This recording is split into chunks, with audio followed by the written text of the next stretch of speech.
Kamusta po mga kababayan? Si Kamanong po inyong lingkod ay nagbabalik po muli. Samahan niyo po at tayo po ay magkomentuhan dito po sa Tambayan mga kababayan. Mag-umpisa na po tayo. Komentuhan po natin ito pong grupo. Grupo po na nagpapabagsak at gamit na gamit po ang script. Naka-script dahil po sa kasakiman sa pera, di umano, at sa kapangyarihan. At syempre, sumusuporta rin ito di umano sa mga makakaliwa. Ito po ay binansagang mga salot di umano sa ating bansa at tinatawag din po ito pambansang saging di umano at pambansang asong ulol di umano. Ito po, dito po malalaman po natin at makikita kung nag-iisip ka, mga kababayan, kaya po lumabas si Madriaga, di po ba? At kung sino-sino po ang inilalabas nila dahil nga po may sabwatan di umano at may script at ginagamitan din po ito ng pera, hindi kaya. Ito po, balik tanaw po natin yung kanilang isang witness, si Madriaga. Pakinggan po natin kung sino po ang malapit kay Madriaga. Kung sino po ang nagpapaikot kay Madriaga. Ito po, umpisa na po natin.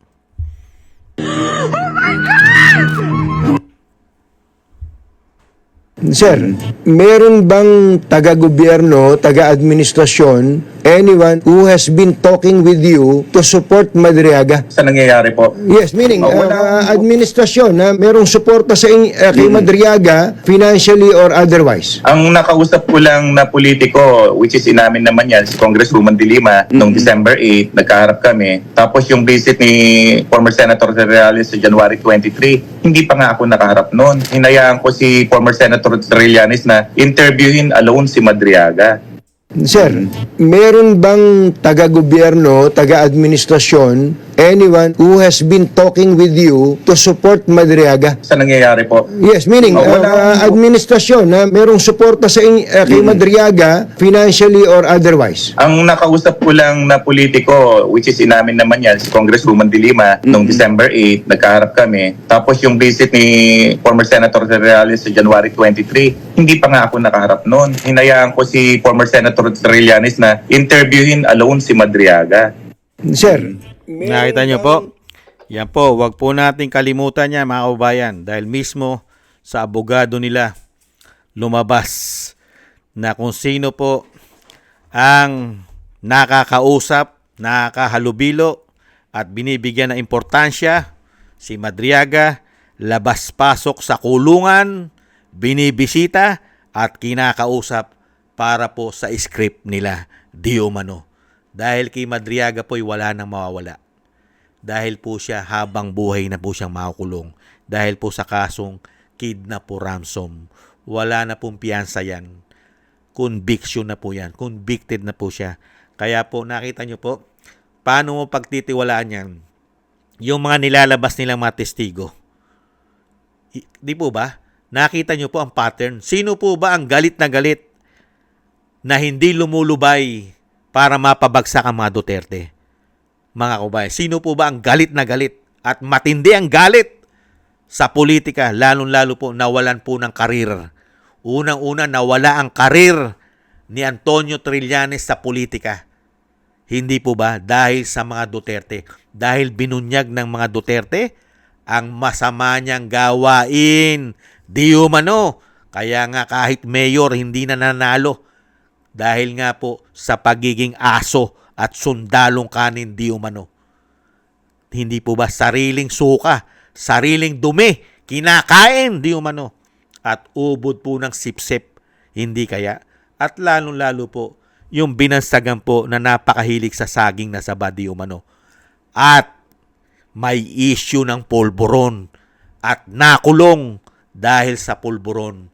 Nakalaya lang dahil nagkaroon ng pangulo na gumagamit ng pulburon. Di umano. Huwag po nating kalimutan mga kababayan, yang dalawa na yan at si Madriaga. Lalabas po ang tunay na katotohanan, lalong-lalo po ngayon, mainit na mainit ang issue, ginagamit nila, pati COA, pati AMLAC, pati po ang pati po itong ginagamit nila, pati itong bank secrecy law ng bangko ay hindi na natutupad. Nakita nyo po yung pattern. Hindi umubra kay Madriagan na sila mismo ang nagtuturo ng script di umano dahil kinakausap nila para magamit nila sa kanilang mga pangsariling interest at kawalanghyan.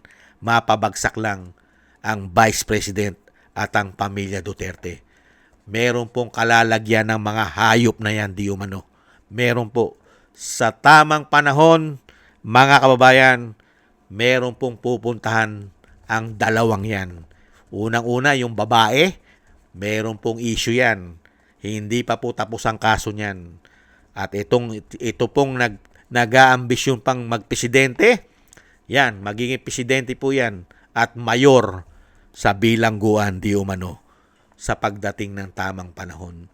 Maraming salamat po mga kababayan at ingat-ingat po kayo. At lagi po natin sama sa dasal ang ating Vice President, ang dating Pangulo at ang pamilya Duterte na maingatan po sila sa kapahamakan. Sa dami po ng gustong magpabagsak sa nila. Grabe po, nagsama-sama na po sila. Lalong-lalo po yan, no? Hindi tumitigil, pambansang asong ulol, di umano, at yung napakahilig sa saging, at nahandyan pa ang mga kaliwa, mga politikong mga magnanakaw, hindi po ba? Napakarami po. Maraming salamat po sa inyo po mga dasal, mga kababayan. At thank you rin po sa gusto po natin tambayan mga kababayan sa YouTube at TikTok.